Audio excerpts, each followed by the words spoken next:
नमस्कार, बहुत स्वागत है आपका और मैं हूं आपके साथ माधुरी तिवारी। राहुल गांधी के नेतृत्व में कांग्रेस की भारत जोड़ो न्याय यात्रा आज मणिपुर से करने जा रही है, जिसका समापन 20 मार्च को मुंबई में होगा। उसके पहले महाराष्ट्र से ही कांग्रेस को बड़ा झटका लगा है।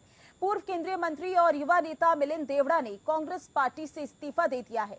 राहुल की भारत जोड़ो न्याय यात्रा के शुरू होने से पहले कांग्रेस के बड़े नेता के साथ छोड़ने से बीजेपी ने कांग्रेस पर निशाना साधा। बीजेपी का कहना है, पहले राहुल अपनी ही पार्टी के नेताओं के साथ न्याय नहीं कर पा रहे हैं, तो न्याय यात्रा के जरिए जनता को क्या न्याय दिला पाएंगे। बहरहाल राहुल की भारत जोड़ो न्याय यात्रा मणिपुर से शुरू होकर 20 मार्च को मुंबई में खत्म होगी।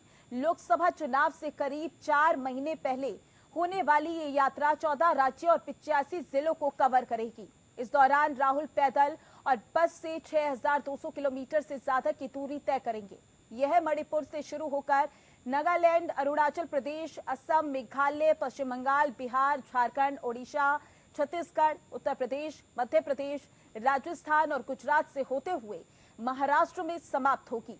इससे पहले राहुल गांधी ने 7 सितंबर 2022 से 30 जनवरी 2023 तक भारत जोड़ो न्याय यात्रा की शुरुआत की थी। तब राहुल ने 3570 किलोमीटर की यात्रा में 12 राज्यों और 2 केंद्र शासित प्रदेशों को कवर किया था। 145 दिनों की यात्रा तमिलनाडु के कन्याकुमारी से शुरू होकर जम्मू कश्मीर में खत्म हुई थी। राहुल की पहली यात्रा जम्मू कश्मीर में खत्म हुई थी और दिलचस्प बात यह है कि जम्मू कश्मीर से कांग्रेस के बड़े नेता गुलाम नबी आजाद ने भी कांग्रेस की भारत जोड़ो यात्रा शुरू होने से पहले 11 दिन पहले पार्टी से इस्तीफा दिया था। आजाद ने 26 अगस्त 2022 को कांग्रेस की प्राथमिकता सदस्यता से त्याग पत्र दिया था और अब राहुल की न्याय यात्रा की समाप्ति महाराष्ट्र की राजधानी मुंबई से होनी है, तो महाराष्ट्र के बड़े नेता मिलिंद देवड़ा ने इस्तीफा दे दिया है। लोकसभा चुनाव से पहले देवड़ा ने राजनीतिक कारणों से इस्तीफा दे दिया है, तो राहुल गांधी ने भी अपनी भारत जोड़ो न्याय यात्रा के पीछे 2024 के आम चुनाव का पूरा एजेंडा शामिल किया है। लोकसभा चुनाव से पहले भारत जोड़ो न्याय यात्रा का मकसद आर्थिक, सामाजिक और राजनीतिक न्याय है। इस यात्रा में राहुल युवाओं, महिलाओं और हाशिए पर पड़े लोगों से मुलाकात करेंगे। उत्तर प्रदेश जैसे महत्वपूर्ण राज्य में सबसे ज्यादा वक्त गुजारने के फैसले के पीछे भी यही वजह लगती है। वहीं इंडिया ब्लॉक के सहयोगी दल भारत जोड़ो न्याय यात्रा को लेकर नाराज बताए जाते हैं। विपक्षी गठबंधन के प्रमुख सहयोगी दल जेडीयू के नेता केसी त्यागी तो कांग्रेस की मंशा पर ही सवाल उठाते देखे गए हैं।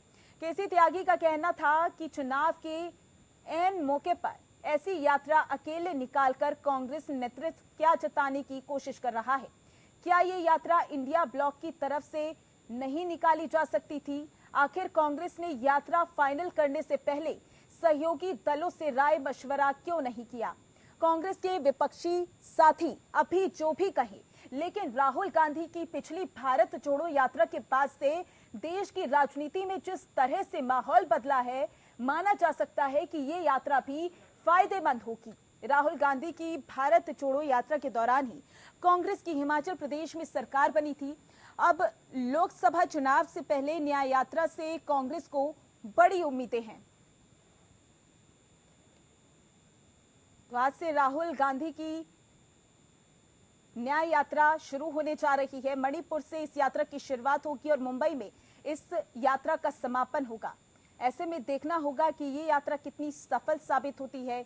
हालांकि इंडिया ब्लॉक की बात करें तो खुद इंडिया ब्लॉक के दल नाराज बताए जा रहे हैं। उनका ये कहना था कि ना कोई मशवरा लिया गया है, ना ही कोई फैसला लिया गया है। ये अकेले यात्रा निकालकर कांग्रेस क्या जताना चाह रही है।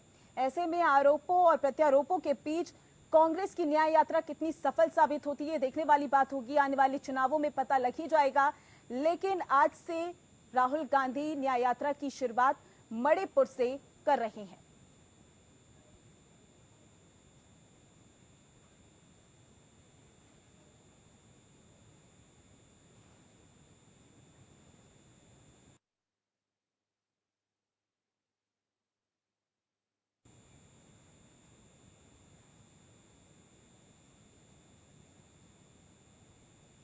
चर्चा की शुरुआत करेंगे। सभी मेहमानों से आपका परिचय करवा देते हैं। बीजेपी नेता अनिल गोयल जी हमारे साथ जुड़ चुके हैं। सर, बहुत स्वागत है आपका। वहीं डॉक्टर स्नेहा शीशवर्धन पांडे जी भी हमारे साथ जुड़ चुकी हैं, कांग्रेस की प्रवक्ता हैं। आपका भी बहुत स्वागत है। अनिल गर्ग जो कि राजनीतिक विश्लेषक हैं, आपका भी बहुत बहुत स्वागत है। स्नेहा जी चर्चा की शुरुआत आप ही से करेंगे, क्योंकि आज से भारत जोड़ो न्याय यात्रा की शुरुआत होने जा रही है। ऐसे में एक दिन पहले महाराष्ट्र के बड़े नेता मिलिंद देवड़ा ने इस्तीफा दे दिया है। बीजेपी का कहना है, बीजेपी का बयान भी सामने आ चुका है। वो कह रहे हैं कि राहुल गांधी को बाद में यात्रा निकालनी चाहिए, पहले अपने पार्टी के नेताओं के साथ न्याय करना चाहिए। देखिए, ऐसी कोई बात नहीं है। भारतीय जनता पार्टी के लोग ये आरोप लगा रहे हैं। और रही बात जो कांग्रेस के बात आपने कही है, वो भारत जोड़ो न्याय यात्रा हमारा पहले से प्रस्तावित था। जब पहली यात्रा निकली थी, उसके बाद ये कयास लगाए जा रहे थे, मीडिया के द्वारा भी लगाया जा रहा था और सभी के द्वारा, विपक्ष के द्वारा भी लगाया जा रहा था कि दूसरी यात्रा भी निकलेगी। और हम लोग चूंकि भारत जोड़ने के लिए निकले हैं, तो हम लोग एक बार कन्याकुमारी से कश्मीर जा चुके हैं, तो इस बार मणिपुर से मुंबई तक हम लोग जाने की तैयारी में पहले से थे। और इसी के तहत ये 10 साल का जो अन्याय का शासन रहा है, उसी से न्याय दिलाने के लिए भारत जोड़ो यात्रा के साथ साथ भारत जोड़ो न्याय यात्रा की शुरुआत की गई है। और ये यात्रा इस बार जो निकली है, आप भी जान रही हैं कि आज इम्फाल से नहीं परमिशन मिला है, थम्बौल से मिला है। और खानगम से, जो अपने आप में एक ऐतिहासिक है, युद्ध स्मारक है, एंग्लो इंडियन, जो एंग्लो और मणिपुर के लोगों के बीच में जो लड़ाई हुई थी, वो युद्ध स्मारक है वहां पे। और वहीं से इस यात्रा की शुरुआत हो रही है।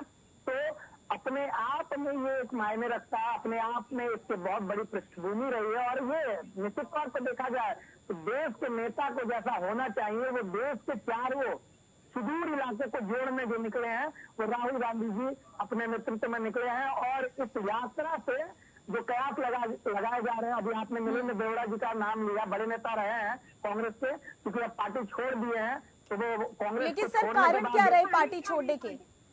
देखिए, उनके यहाँ चुनाव को लेकर उन्होंने पहले भी बयान दिया था, अनुशासनिक कार्रवाई की भी उनपे अभी तलवार लटकी हुई थी, क्योंकि उन्होंने पहले ही बयान दे दिया कि मैं तो चुनाव लड़ूंगा ही। इससे ही संभवतः उन्होंने अपनी मंशा जाहिर की थी। और चूंकि अनुशासनहीनता की वो बात थी, तो कहीं ना कहीं उन्होंने पार्टी छोड़ी है। तो ये उनका व्यक्तिगत मामला है।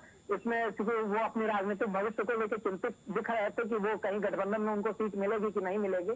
तो चूंकि हम लोग सीट और यहाँ चुनाव और व्यक्तिगत संतुष्टि के लिए नहीं निकले हैं, हम लोग यहाँ पर देश में लोकतंत्र बचाने के लिए, इस देश के युवाओं के हक के लिए हम लोग निकले हैं। इसलिए ये बहुत मायने रखता है। लेकिन खबरों के मुताबिक तो इंडिया गठबंधन से नाराज चल रहे थे मिलिंद देवड़ा। कुछ नहीं, उन्होंने बयान दिया, वो मीडिया में है, पहले से भी बयान है, उस बात को बहुत ज्यादा तवज्जो देने की जरूरत नहीं। उन्होंने अपनी एक्टिविटी, अपना कृत्य भी दिखा दिया है, तो इसलिए उस पर बहुत ज्यादा बात करने की कोई आवश्यकता है नहीं। उन्होंने, क्योंकि अगर ये नेपथ्य में रहती चीजें, तो मैं भी यहाँ पे आके खुल के आपसे बोलता कुछ। रही बात भारत जोड़ो यात्रा की, भारत जोड़ो न्याय यात्रा की, तो हमारे नेता राहुल गांधी जी निकल चुके हैं और भारतीय जनता पार्टी के इंसानियों पर जो बल पड़ रहा है, वो दिखने लगा। जी ठीक है, इसका जवाब मैं अनिल गोयल जी से ले लेती हूँ। आपने अभी सुना ही कि पांडे जी ने क्या कहा। वो कह रहे हैं कि परेशानी हो रही है बीजेपी को, और कांग्रेस के तमाम नेताओं की तरफ से ये भी कहा जा रहा है कि भारत जोड़ो न्याय यात्रा को रोकने की कोशिश बीजेपी जोरों शोरों से कर रही है, इसलिए इम्फाल में भी यात्रा शुरुआत करने की इजाजत नहीं दी गई है।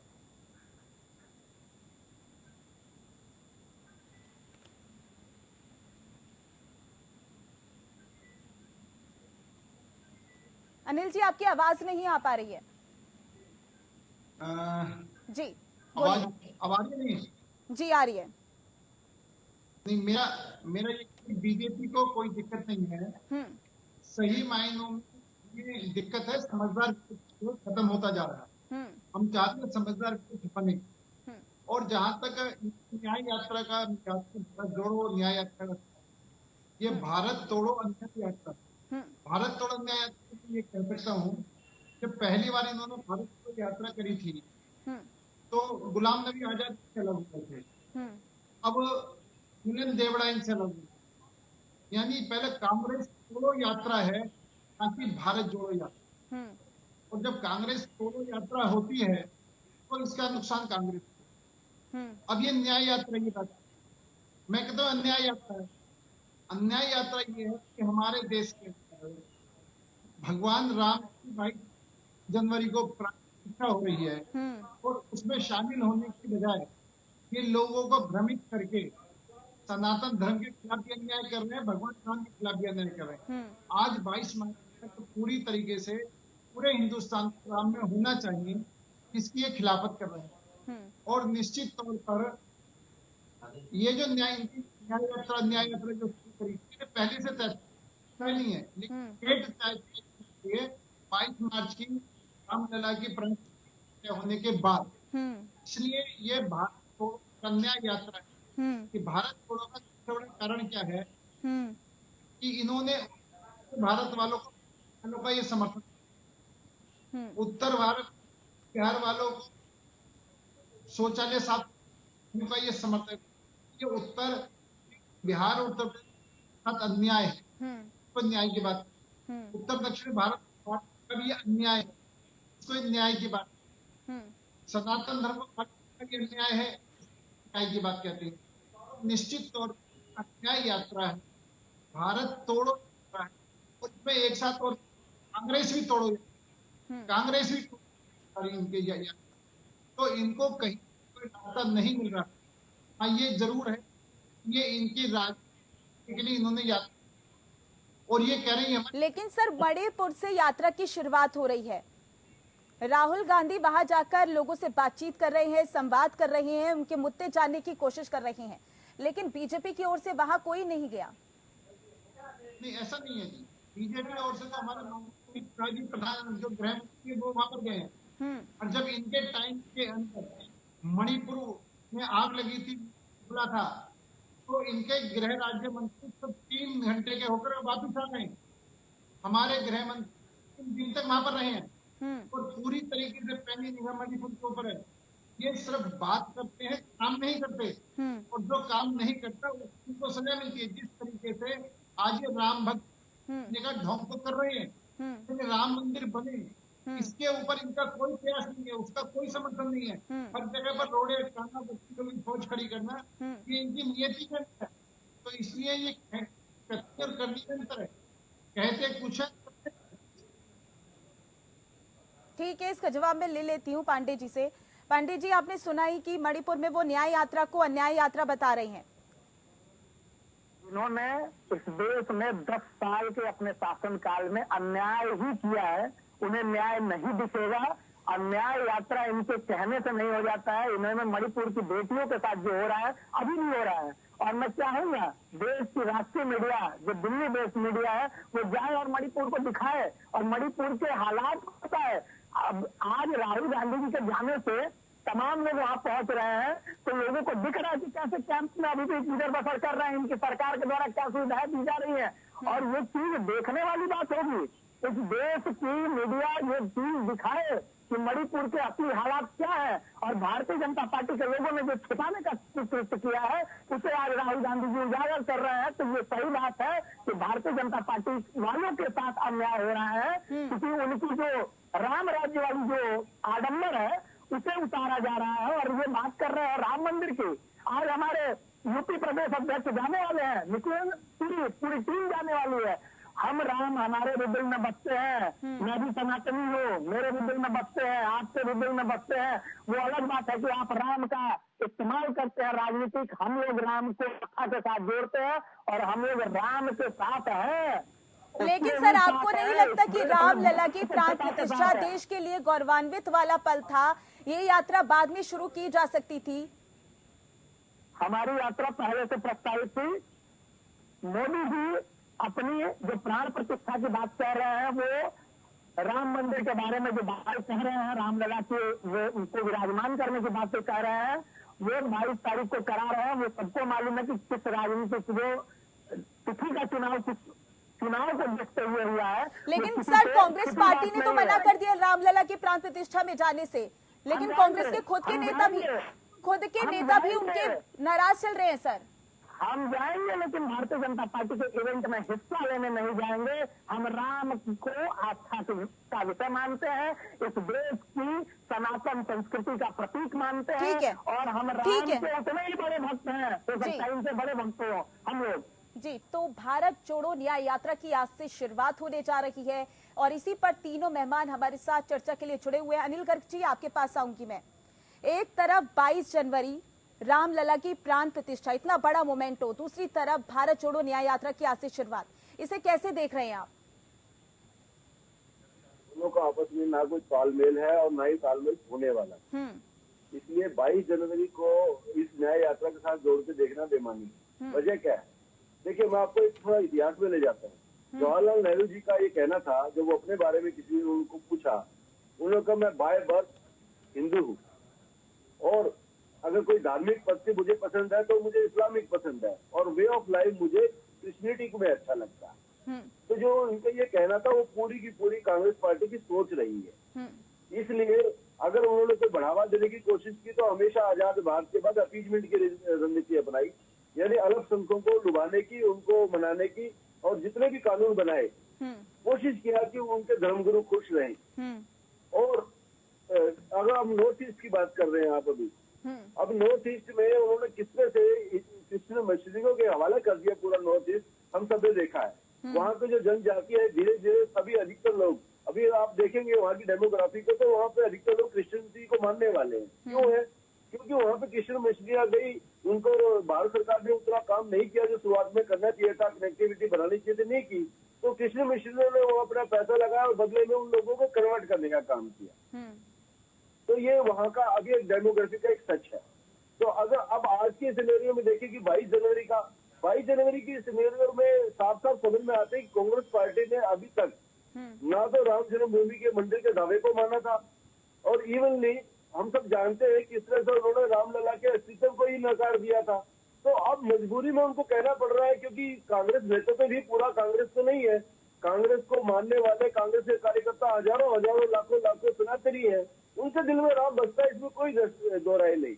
अभी मेरे साथी जो कांग्रेस के प्रवक्ता बैठे हैं यहाँ पे, उनके दिल में राम बसता है, इसमें कोई दो राय नहीं। जितना आपके और मेरे दिल में बसता है उतना ही इनके दिल में बसता है। लेकिन नीति तो ये कांग्रेस की ही बताएंगे ना, सोच तो ये कांग्रेस की ही बताएंगे ना, और जो भी कांग्रेस करने वाली है उसी को उजागर करेंगे। इनके कहने से कांग्रेस तो नेतृत्व नहीं काम करेगा, इन्होंने वो बात बतानी होती है जो कांग्रेस नेतृत्व करता है, तो इनकी मजबूरी है। तो कांग्रेस नेतृत्व के पास दुविधा ये है, आज किस मुंह को लेके वो रामलला के प्राण प्रतिष्ठा में जाए। अब सबको मालूम है कि उनको वहाँ पे उतनी वेटेज मिलने वाली नहीं है। वो तो चाहते हैं अगर इतनी वेटेज मिले कि प्रधानमंत्री नरेंद्र मोदी के बराबर में राहुल गांधी को बिठा दिया जाए प्राण प्रतिष्ठा में, और उतने ही काम उनसे लिए जाए जितने वो मोदी जी करने वाले, तब तो अच्छा है। अब ऐसा तो होने वाला नहीं है। मुख्य यजमान तो नरेंद्र मोदी जी रहने वाले हैं, तो अगर मुख्य यजमान नहीं रहेंगे तो भीड़ में शामिल क्यों हो ये? तो इनका बिल्कुल दूसरा एक और स्पष्ट संदेश अल्पसंख्यकों को देने वाले हैं कि जिस तरह से आप नाखुश है और उस तरह से हम भी नाखुश है, इसलिए हम नहीं जा रहे। यानी अपना बचा सहा जो वोट बैंक है उसको बचाने की एक कोशिश पर है। दूसरी बात भारत जोड़ो न्याय यात्रा की, देखिए मैं पहले भी कह रहा था, भारत जोड़ो यात्रा शुरू की थी राहुल गांधी ने प्रथम चरण। किसी भी राजनीतिक पार्टी के लिए बहुत अच्छा होता है जिसके नेता सड़क पे निकले। राहुल गांधी जी के बारे में तो लोगों के धारणा है, सच है झूठ है ये तो यही जानते होंगे कि उनसे सांसद भी मिलने का टाइम मांगते थे, महीनों महीने नहीं मिलता। आम कार्यकर्ता तो उनसे मिलने की सोच ही नहीं सकता था। लेकिन जब ये नए यात्रा भी निकले तो बहुत सारे जो छोटे कार्यकर्ता नहीं कहूंगा, मैं कहूंगा कि ब्लॉक के, शहर के जो कांग्रेसी नेता थे, उनको अवसर मिला राहुल गांधी को देखने का, मिलने का। तो ये बड़ा अच्छा है कांग्रेस पार्टी के लिए। लेकिन सर जब पिछली बार जब यात्रा का समापन हुआ उसके बाद हिमाचल प्रदेश में चुनाव हुए, हिमाचल प्रदेश में जीत हासिल की कांग्रेस ने, क्योंकि अब चुनावी मौसम है, लोकसभा चुनाव है, ऐसे में ये यात्रा निकाली जा रही है। बीजेपी के लिए कितनी चुनौतियां खड़ी हो सकती हैं? देखिए, अगर आप उसको चुनाव से जोड़ के देखना चाहती तो मैं कहूंगा उसके बाद मध्य प्रदेश के चुनाव हुए, उसके बाद छत्तीसगढ़ के चुनाव हुए, राजस्थान के चुनाव हुए, तीनों जगह न्याय यात्रा गई थी। वहाँ तो तीनों जगह कांग्रेस को बुरी तरह हार का सामना करना पड़ा। हाँ, कर्नाटका में, हिमाचल में, तेलंगाना में इनको लाभ मिला। तो चुनाव से इस यात्रा का कोई लेना देना नहीं है। कांग्रेसियों होते हैं, जो कांग्रेस पार्टी है उससे लेना देना बहुत ज्यादा है। मैंने कहा ना, कांग्रेस का आम कार्यकर्ता जो अपने नेतृत्व से मिलने तो दूर की बात देख भी नहीं पाता, उसके लिए अवसर होता है इससे जुड़ने का, अपने नेताओं से मिलने का। अलग अलग नेता यात्रा में राहुल गांधी के साथ जुड़ेंगे, मिलेंगे, तो उनके पास एक अवसर है उनसे मिलने का। तो कुछ ना कुछ कांग्रेस को उसका लाभ ही मिलेगा, नुकसान कुछ नहीं। लेकिन जो अब ये दूसरी यात्रा हो रही है उसका दूसरा बड़ा नुकसान है, जो आपने अभी जेडीयू के केसी त्यागी का बयान बताया। अगर आज कांग्रेस अकेले कोई प्रोग्राम बनाती है चुनाव मौसम में, क्योंकि चुनाव तो सर पे 4 महीने बाद चुनाव होने वाला है, तो अब कोई भी अगर अपना अलग कार्यक्रम बनाती है तो ये अलायंस जो है इनका इंडिया अलायंस, इसमें जरूर शक पैदा करता है कि क्या ये डोमिनेट करना चाहती है, क्या हमारा हक छीनना चाहती है, या ज्यादा सीट शेयरिंग में ज्यादा सीटें चाहती है। क्योंकि मैं आपको ध्यान दिलाना चाहता हूँ, इससे पहले कांग्रेस ने अपनी मीटिंग में तय कर दिया था कि 291 सीटें अपने दम पर और 85 सीटें अलायंस के साथ लड़ेंगे।